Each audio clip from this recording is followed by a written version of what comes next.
Salut à tous, de retour de vacances. Alors j'ai fait un petit tour de mon installation, tout marche super bien, aucun souci au niveau des MPPT, l'onduleur, tout a marché super bien pendant 10 jours d'absence. Tout s'est géré automatiquement avec Home Assistant et donc la VRM de Victron. Voilà, les batteries sont encore très bien là. Donc voilà.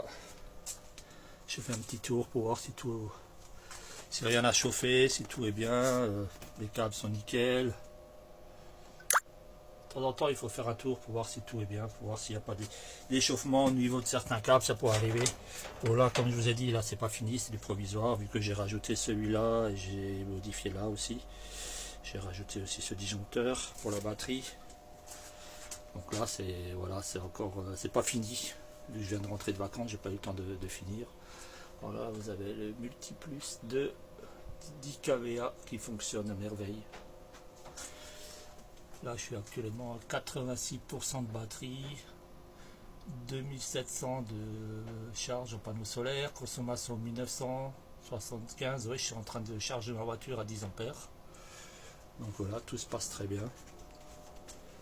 Tout marche nickel, aucun souci. Je vais vous montrer mon tracker, du coup. A tout de suite. Donc voilà mon tracker. Je vous l'avais montré en photo. Donc voilà, vous voyez le pied avec 400 kg de béton à peu près sur une profondeur de 60 cm. Après là j'ai encore à peu près 10-15 cm. Ouais, bien 15. Plus encore un bon carré de 60 sur 60. Là vous pouvez y aller, hein, là c'est du costaud, hein, ça bouge pas. Donc là j'ai mis, pour l'instant c'est un panneau en plug and play provisoire. Parce que j'ai bien les trois panneaux en 500 watts crête que j'ai reçu de Allo Solar, enfin que j'ai commandé sur Allo Solar. Mais vu que je n'ai pas encore le MPPT, je ne les ai pas montés. Je suis resté sur mon plug and play là provisoire avec panneau 480 watts, micro onduleur aussi 500 VA. Ça marche très bien. Donc là vous voyez c'est un peu du bricolage, hein. Là il y a les câbles qui traînent parce que bon, tant que c'est pas fini. Je laisse comme ça. Là j'ai une prise connectée pour voir la consommation, la production pardon du panneau. Là ça va être mon arrivée de câble, enfin plutôt mon départ pour les trois panneaux parce que le MPPT sera avec le reste de l'installation. Donc là pour l'instant j'ai les vérins d'origine qui marchent bien, hein. Moi j'ai pas de soucis. Après il y en a qui disent que ça dure pas dans le temps, mais bon ce que j'ai remarqué c'est que surtout celui-là, le grand là, quand il retourne la nuit à sa position ou quand il se met en sécurité, si on laisse les paramètres par défaut, il va en buter et il force. Et je pense que c'est le fait de forcer qui l'abîme. Donc ce qu'il faut faire, c'est enlever quelques secondes, parce que tout est paramétré en secondes. Il faut enlever quelques secondes et du coup ça force plus sur le vérin. Enfin moi pour l'instant j'ai pas de souci, on verra plus tard. Donc là voilà, il n'y a qu'un seul panneau, mais qui produit là actuellement à peu près 420 watts. Après j'ai fait, donc là j'ai ma sonde, vous voyez,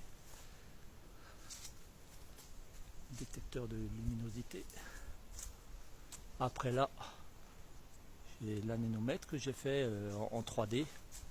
Donc au départ j'ai fait en PLA, c'est avec la chaleur ça ramollit. Donc ce qu'il faut faire, faut le faire en PETG ou en ABS quoi. Et ça bougera pas quoi. Alors vous voyez, en secouant ça marche dans tous les sens quoi. Il y a vraiment pas de problème, c'est vraiment nickel. Voilà. Ça se remet en position horizontale. Donc voilà, après j'ai le tableau avec à l'intérieur boîtier de commande pour le tracker quoi. Donc là c'est pareil, c'est pas super, faut que je mette des presses et tout pour faire une étanchéité. Donc voilà mon tracker. Pour le prix je trouve que c'est pas mal quoi. Pour 430 €, y a quand même du bon matériel, on peut pas dire, c'est quand même la qualité, hein. Toutes les vis sont en acier inoxydable, vous voyez les boulons, les écrous, acier inoxydable. Bon, il y a peut-être, et encore dans ce sens, il n'y a pas de jeu, dans ce sens, il y a peut-être, voilà, il y a un léger jeu, mais bon, hein, il faut vraiment que ça souffle pour que ça arrache quelque chose, quoi, je sais pas.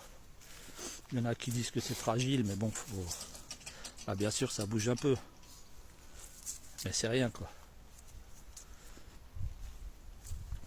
Donc voilà, on va retourner à l'installation. Alors là, vous voyez, j'ai mes 3 panneaux en 500 watts crête qui sont arrivés, qui sont en attente là. Après, j'ai un boîtier encore. J'ai un boîtier.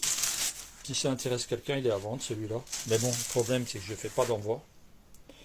Ça va venir chercher sur place, vu le poids et le volume, j'en vois pas. Après, c'est un Ceplos. Il y a juste à mettre les batteries, hein, il est complet, hein. Il y a le BMS dessus, 200 ampères. C'est juste une version V2, quoi. Moi, vu que je suis en version V3, bah, je me sépare de la version V2. Donc, si ça intéresse quelqu'un, vous pouvez me contacter, quoi, en message privé. Donc voilà, de retour à l'installation.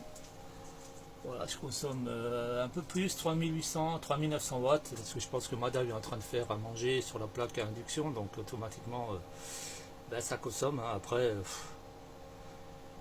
c'est pas non plus 2 heures, hein. La plaque à induction va tourner 10 minutes, un quart d'heure, ça va me consommer quoi, 1 ou 2% de batterie, et encore, vu que je produis presque 3000 watts. Donc voilà, bon, ceux-là ils vont être changés plus tard, parce que en 150-35 c'est un peu limite, enfin pour moi c'est un peu limite. Je vais mettre des 150-70, déjà pour qu'ils chauffent un peu moins, parce que bon, quand ça produit à fond, ça a quand même tendance à chauffer. Donc ceux-là, on va les changer. Là en bas, bah, je vais rajouter un deuxième disjoncteur, vu que j'ai 2 batteries, je vais séparer les 2 batteries. Et puis bah, lui, ah, ça 1000 watts de conso, il commence un peu à... Dans le ventilo, là, ça commence un peu à refroidir, là, ça chauffe un peu.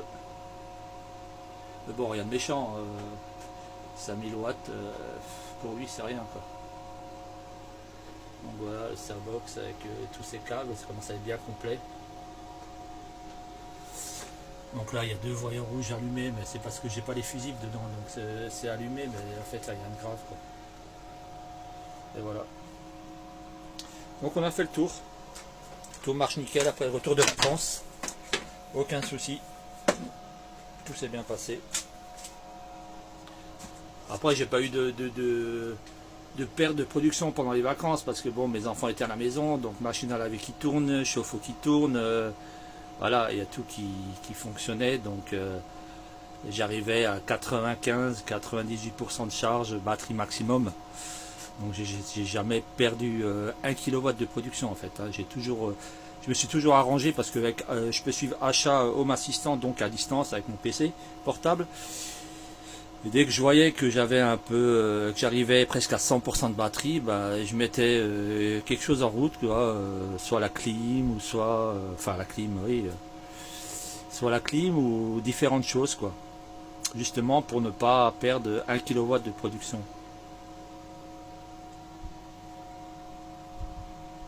Voilà, on a fait le tour. Donc voilà, de retour à la maison. Bon, là je suis devant le PC où j'ai la VRM. On peut voir ma consommation batterie. Ça, c'est ma production solaire. Voilà, la même chose que sur le petit écran.